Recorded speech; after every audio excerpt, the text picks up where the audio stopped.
Opa, então! E aí, rapaziada, tranquilo? Bem-vindos a Fanáticos, nosso canal de videogame, nosso canal de Xbox. Bom, eu tenho muitos amigos que sempre me perguntam assim: Wesley, por que eu deveria comprar um Xbox? E vocês sabem o que eu penso sobre essa pergunta, né? A pessoa que, obviamente, entenda sobre as duas plataformas, que em 2020 esteja perguntando motivos para se comprar um Xbox, merece o PlayStation que tem.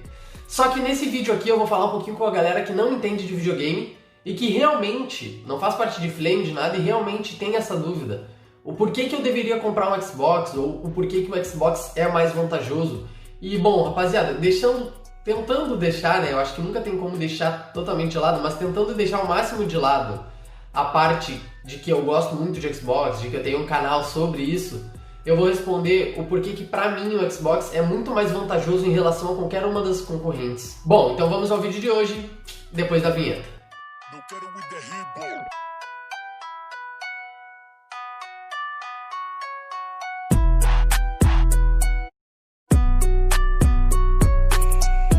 Motivos pelos quais eu acredito que o Xbox já arranca na frente na próxima geração. 1. Retrocompatibilidade total.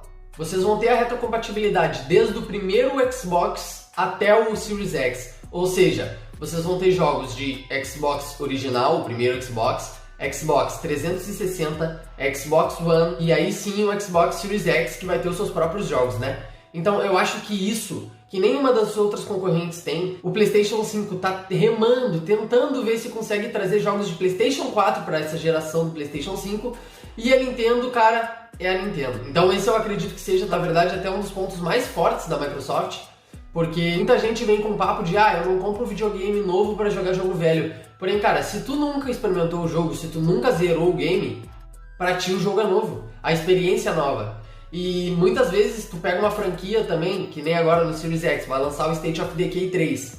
Pô, muita gente nunca jogou o 2 nem o 1, então vai ter a oportunidade de jogar esses games. Então isso é uma coisa que faz total diferença. 2. Xbox Game Pass. Bom, Game Pass é um dos pontos mais fortes e mais trabalhados hoje pelo marketing da Microsoft. Por quê? Porque sim, é um serviço incrível. E cara, se tu gosta de jogos, porque quando lançou o Xbox em 2013, o Xbox One, ele tinha a função de ser uma central multimídia, que ia executar muitas tarefas ao mesmo tempo, e muita gente disse o seguinte: cara, o meu videogame, em primeiro lugar, ele tem que servir para jogos. E exatamente, se tu gosta de jogos, se tu teve esse discurso de que o meu videogame tem que servir para jogos, tu tem que gostar do Game Pass. Não tem outra opção.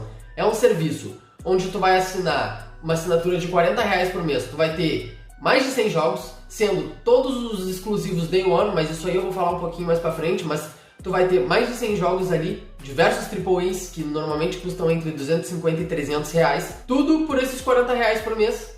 Então eu vou te perguntar, vale ou não vale a pena? Tu pode experimentar uma biblioteca gigantesca de jogos, e outra, enquanto tu assinar, esses jogos são teus. Obviamente que ali alguns jogos saem, outros entram, mas cara, a média de jogos no Game Pass é 6 meses. Em 6 meses tu não consegue zerar um game? Então pra mim esse é o grande trunfo da Microsoft para a próxima geração e para essa inclusive. Muita gente diz assim, pô, quem ganhou a atual geração? O PlayStation por ter vendido mais consoles? Ou a Microsoft por ter agradado mais o seu público?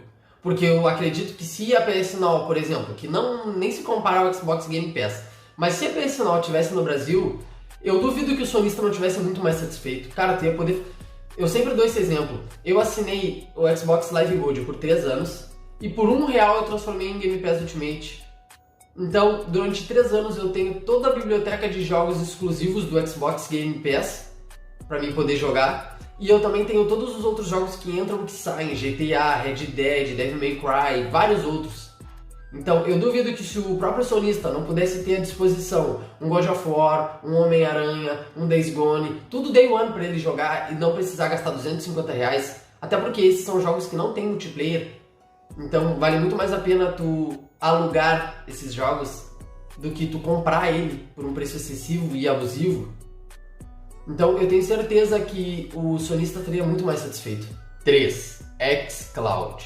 Um outro serviço que também vai lançar e agregar no serviço Xbox Game Pass Ultimate, que já vai ter o EA Play como suporte, porque, cara, o Xbox tem mais de 100 jogos ali à disposição, o Xbox Game Pass, né? E com o EA Play isso vai ampliar ainda mais. O que é o EA Play? Vocês lembram do EA Access? Serviço que a própria Sony ia ter prioridade quando ele foi lançado, porém ela acabou rejeitando e aí a EA acabou fechando com a Microsoft para lançar o EA Access no Xbox. Pois é, agora o EA Play está sendo integrado ao Game Pass Ultimate. Então, além dos 100 e poucos jogos que tu já tem à tua disposição, tu ainda vai ter mais os jogos da EA agregando ao serviço. Se tu gosta ou não desses jogos é outra história, mas é mais uma opção. O xCloud é mais um serviço que está chegando para agregar no Xbox Game Pass Ultimate e, obviamente, é talvez a grande revolução da próxima geração. Porque, cara, tu já pensou poder jogar todos os teus jogos no teu celular com a mesma qualidade que tu joga no teu videogame? Porque eu tenho certeza que se tu pudesse ter a opção de ter um portátil, pô, tu ia optar, né? Tu pode sair, tu pode te locomover e não tem que estar carregando o console junto. Pois é, isso vai ser o xCloud. Porém, com a facilidade de tu não ter que ter um outro equipamento, tu vai poder jogar no teu celular, na tua TV. Então é uma inovação e vai ser uma revolução. Então essa ainda não é uma arma tão consolidada da Microsoft, porque é algo que ainda não está tão bem implementado dentro da comunidade. Porém, eu tenho certeza que na próxima geração isso vai ser um grande trunfo para a Microsoft, tanto para os jogadores, para os consumidores, porque, cara, é uma grande opção, quanto para a própria Microsoft em questão de lucro, em questão de grana, né? 4. Periféricos compatíveis. Sim, Microsoft sendo Microsoft mais uma vez. Imagina que sonho tu poder sair de uma geração e levar todos os teus periféricos, fone, controles e tudo mais que tu adquiriu para usar no teu Xbox One, tu poder levar eles para a próxima geração. Inimaginável, né? Pois é, a Microsoft está te dando mais essa opção. Eu sempre digo que o Xbox é o console das opções. Tu pode sim ter uma bateria ou pilha no teu controle. Tu pode sim optar por jogar jogos dessa geração ou da anterior. Tu pode sim optar por jogar com os controles da nova e da velha geração. Então, cara, é uma marca, é um console que pensa muito no consumidor.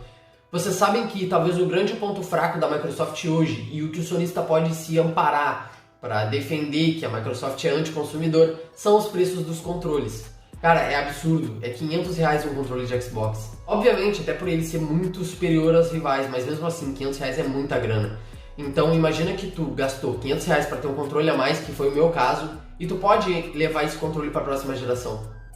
É sensacional.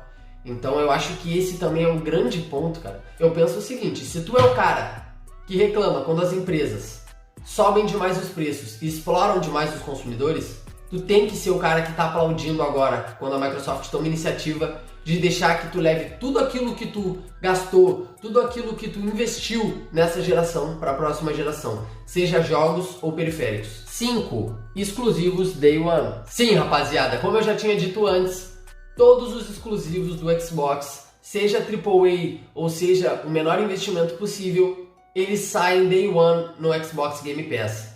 Então tu imagina o seguinte, enquanto os concorrentes estão pagando 250, 300 reais em um jogo, onde eles vão zerar, se o cara for o hardcore às vezes, em uma semana, depois o cara vai ter que ou engavetar ou vender o jogo por um preço menor do que o que ele pagou, vale ou não vale a pena tu ter a opção do Xbox Game Pass com todos os exclusivos Day One pagando 40 reais? Imagina que lança um Halo Infinite, um jogo que talvez, numa média, ali sairia 250, 300 reais. Porém, tu paga 40 reais e consegue zerar esse game, pô, um mês. Vamos botar aí o pessoal que trabalha, claro, né, não aquela pessoa que fica o dia inteiro jogando, mas o pessoal que trabalha, que às vezes gosta de jogar outros jogos, não gosta de ficar só no mesmo, bota um mês pra zerar esse game. Porra, vai me dizer que com uma assinatura de 40 reais tu não consegue zerar o game, isso não é excelente? Pois é, rapaziada, então é mais um ponto daquilo que eu havia dito antes. Xbox, o console das opções. Tu pode sim comprar o jogo. Ah, eu quero ter a mídia física, eu sou colecionador, tudo bem, tu tem essa opção, tu pode comprar o game. Porém, tu também tem a opção de pagar 40 reais e zerar o game. Se tu não é um cara que quer ter aquele jogo para sempre, se tu não é um cara que te importa com a mídia física, tu tem essa opção. Custo-benefício. Bom, mais um dos tópicos é o custo-benefício. Como a gente sabe, na geração passada, o Xbox lançou preço oficial dos Estados Unidos $100 mais caro do que o PlayStation 4. Ainda assim, aqui no Brasil, o PlayStation 4 chegou a R$4.000, rapaziada, e o Xbox chegou a R$2.500, R$3.000. Uma diferença de R$1.000 e em algumas vezes R$1.500. Então tu pensa, por mais que no preço oficial as duas marcas tenham estabelecido de que o Xbox custaria $100 mais caro, ainda assim no Brasil a máquina chegou R$1.500 mais cara do que o Xbox. Fora isso, claro, diversas promoções que a Live tem e que já foi provado em diversos outros canais, eu nunca fiz vídeo sobre isso aqui, mas já foi provado em diversas outras ocasiões, em diversos outros canais, de que sim, normalmente os jogos têm um preço inferior na Live do que tem na PSN, então isso é mais um fator que remete a custo-benefício. E também tem o fato de que a gente pode usar o Game Pass, que é o grande trunfo, como eu sempre digo. Então, cara, o Xbox é sim o console mais custo-benefício dessa geração e eu acredito que vai ser também o mais custo-benefício da próxima geração. 7. Opções nas variedades de máquinas. Bom, como a gente já viu nessa geração, o Xbox lançou o Xbox One Fat, Xbox One S, Xbox One X, Xbox One S All Digital. Então, cara, só aí a gente tá falando de 4 máquinas diferentes para uma mesma geração. São muitas opções, são muitas variedades, porque tu pode optar por ter o Xbox Fat, que é aquele Xbox mais antigão, sem tantas melhorias comparadas ao que temos hoje em dia. Tu pode ter o Xbox One S, que é um Xbox um pouco mais aprimorado, com um design mais elegante, porém com um preço ainda acessível. Tu pode ter um Xbox One S All Digital, que é algo que veio depois, com um preço ainda mais acessível, sem o leitor de disco, para aquela pessoa que não se importa tanto, que só joga jogos em mídia física. E depois, por último, cereja do bolo, tu tem o Xbox One X, que é o videogame mais poderoso do mundo hoje. Então sim, a Microsoft sempre vai te dar diversas opções, claro que ao longo da geração, e tu pode optar por aquilo que vale mais a pena para ti e pelo que cabe no teu bolso. Algo que a gente já tá vendo também na próxima geração com o lançamento do Xbox Series X e Series S. Porque vocês viram que o Series S são $200 a menos do que o Xbox Series X. Então é uma diferença considerável, rapaziada. Se tu botar aí hoje que o dólar tá cerca de R$5, a gente está falando de R$1.000. Então imagina, é uma diferença gigantesca. É basicamente a diferença do Play 4 para o Xbox One no lançamento aqui no Brasil. Então sim, o Xbox tem uma variedade muito grande de consoles e tudo indica que isso vai continuar se mantendo na próxima geração. 8. Perspectiva de futuro. E por último, mas não menos importante, nós temos a perspectiva de futuro. O que eu quero dizer? A Microsoft, com 14 estúdios first party, para lançar exclusivos, que é algo que os seus consumidores estavam pedindo bastante. A Microsoft lançando xCloud, a Microsoft com Game Pass. A Microsoft foi a primeira a lançar a versão sem disco para os consoles. Então, por mais que muitas pessoas não queiram admitir, a gente pode perceber que a Microsoft está sempre um passo à frente. E se ela até então sempre esteve um passo à frente, por que eu não deveria imaginar que ela vai se manter um passo à frente até o final da próxima geração? Até porque a gente sabe que a Microsoft é uma empresa muito mais rica do que a Sony, então ela tem muito mais gordura para queimar. Ela pode investir em muito mais novidades, muito mais setores, muito mais inovações. Então tudo leva a crer. E seria muito difícil do contrário, porque a Sony teria que ter só sacada de mestre. A gente sabe que as empresas nem sempre acertam, cara. Então tudo leva a crer que a Microsoft vai estar sim sempre um passo à frente. Então esse foi o vídeo de hoje, rapaziada, esclarecendo um pouquinho sobre o que eu penso do porquê o Xbox ser um console superior às duas concorrentes. Eu citei mais aqui a Sony, porque cara, a gente sabe que Nintendo é um console terciário e também aqui no Brasil, a Nintendo caga pro Brasil, então não tem nem por que eu citar Nintendo aqui.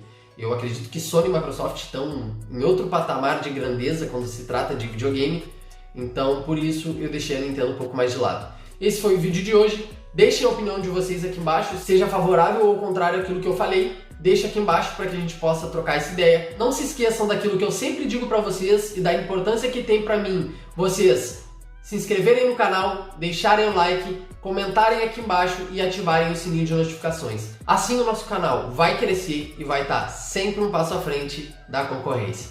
Fanáticos pro Xbox, 12 é maior que 9.